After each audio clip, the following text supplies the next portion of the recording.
For over 25 years, the importance of good pilot judgment, or aeronautical decision-making, ADM, has been recognized as critical to the safe operation of aircraft, as well as accident avoidance. This chapter focuses on helping the pilot improve his or her ADM skills to mitigate the risk factors associated with flight. Please, prepare your notebook, get focused, and pause the video for every new info to write it down. Now, what does ADM definition mean?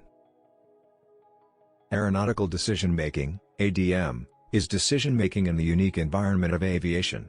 It is a systematic approach to the mental process, used by pilots to consistently determine the best course of action in response to a given set of circumstances.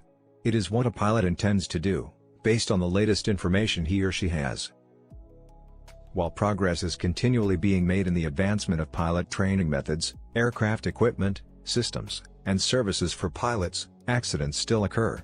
Despite all the changes in technology to improve flight safety, one factor remains the same: the human factor, which leads to errors.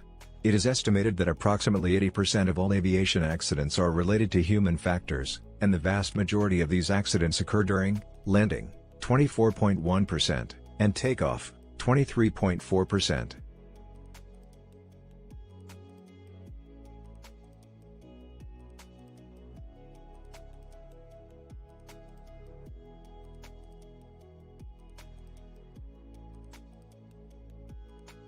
But why? ADM is a systematic approach to risk assessment and stress management. To understand ADM is to also understand how personal attitudes can influence decision-making and how those attitudes can be modified to enhance safety in the flight deck. When tested, the pilots who had received ADM training made fewer in-flight errors than those who had not received ADM training. The differences were statistically significant, and ranged from 10 to 50% fewer judgment errors. In the operational environment, an operator flying about 400,000 hours annually demonstrated a 54% reduction in accident rate after using these materials for recurrency training. Steps for good decision-making are: 1. Identifying personal attitudes hazardous to safe flight. 2. Learning behavior modification techniques. 3. Learning how to recognize and cope with stress. 4. Developing risk assessment skills. 5. Using all resources. 6.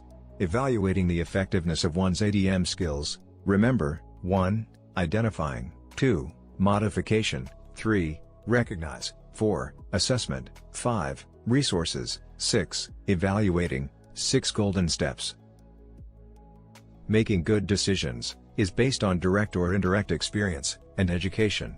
The formal risk management process involves 6 steps. As you work through the ADM cycle, it is important to remember the 4 fundamental principles of risk management. Number 1. Accept no unnecessary risk. Flying is not possible without risk, but unnecessary risk comes without a corresponding return.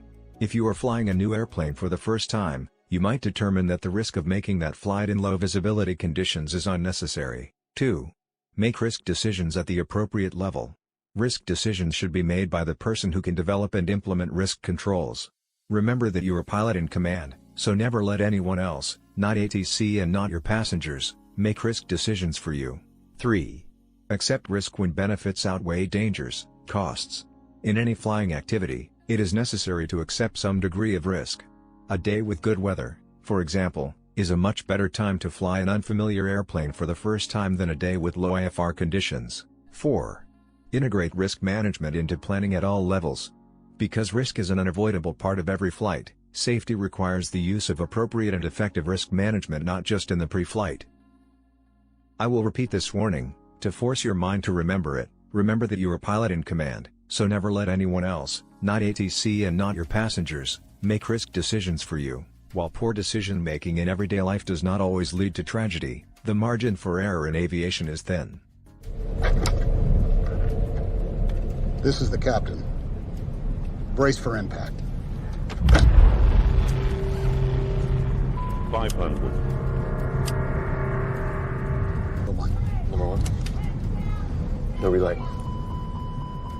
We're going to end up in the Hudson. Too low, terrain. I'm sorry, say again, Cactus? Too low, terrain. Too low, terrain.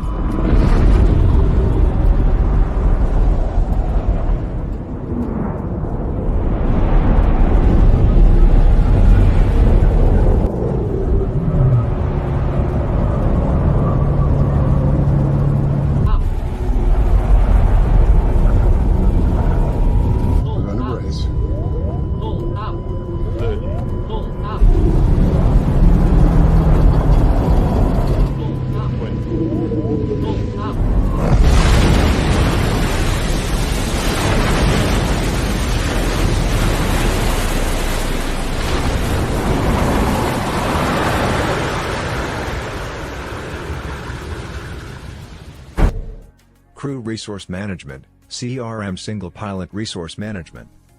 Single Pilot Resource Management, SRM, is defined as the art and science of managing all the resources, both on board the aircraft and from outside sources, available to a single pilot, prior to and during flight, to ensure the successful outcome of the flight.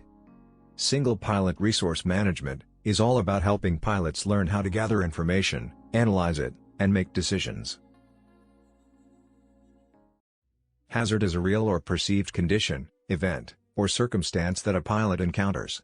When faced with a hazard, the pilot makes an assessment of that hazard based upon various factors. The pilot assigns a value to the potential impact of the hazard, which qualifies the pilot's assessment of the hazard, risk. The risk is an assessment of the single or cumulative hazard facing a pilot. However, different pilots see hazards differently. Elements or factors affecting individuals are different and profoundly impact decision-making. These are called human factors and can transcend education, experience, health, physiological aspects, etc.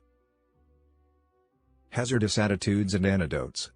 Being fit to fly depends on more than just a pilot's physical condition and recent experience. For example, attitude affects the quality of decisions. Attitude is a motivational predisposition to respond to people, situations, or events in a given manner. Studies have identified 5 hazardous attitudes that can interfere with the ability to make sound decisions and exercise authority properly. Anti-authority attitude, impulsivity attitude, invulnerability attitude, macho attitude, resignation attitude. The anti-authority attitude: don't tell me what to do. This attitude is found in people who do not like anyone telling them what to do. In a sense, they are saying, no one can tell me what to do. They may be resentful of having someone tell them what to do, or may regard rules, regulations, and procedures as silly or unnecessary. However, it is always your prerogative to question authority if you feel it is in error. The antidote: follow the rules. They are usually right. It is important to follow the rules here. I survive because I play it safe and follow the rules. The impulsivity attitude: do it quickly. This is the attitude of people who frequently feel the need to do something, anything, immediately. They do not stop to think about what they are about to do, they do not select the best alternative, and they do the first thing that comes to mind. The antidote: not so fast. Think first. Not so fast. Think first. The invulnerability attitude: it won't happen to me. Many people falsely believe that accidents happen to others, but never to them. They know accidents can happen, and they know that anyone can be affected. However, they never really feel or believe that they will be personally involved. Pilots who think this way are more likely to take chances and increase risk. It could happen to me. After all those years, I never thought it could happen to me. The macho attitude: I can do it. Pilots who are always trying to prove that they are better than anyone else think, I can do it, I'll show them. Pilots with this type of attitude will try to prove themselves by taking risks in order to impress others. While this pattern is thought to be a male characteristic, women are equally susceptible. The antidote: taking chances is foolish. Write to her, tell her to stop taking chances. Resignation: what's the use? Pilots who think, what's the use, do not see themselves as being able to make a great deal of difference in what happens to them. When things go well, the pilot is apt to think that it is good luck. When things go badly, the pilot may feel that someone is out to get them, or attribute it to bad luck. The pilot will leave the action to others, for better or worse. Sometimes, such pilots will even go along with unreasonable requests just to be a nice guy. The antidote: I'm not helpless. I can make a difference.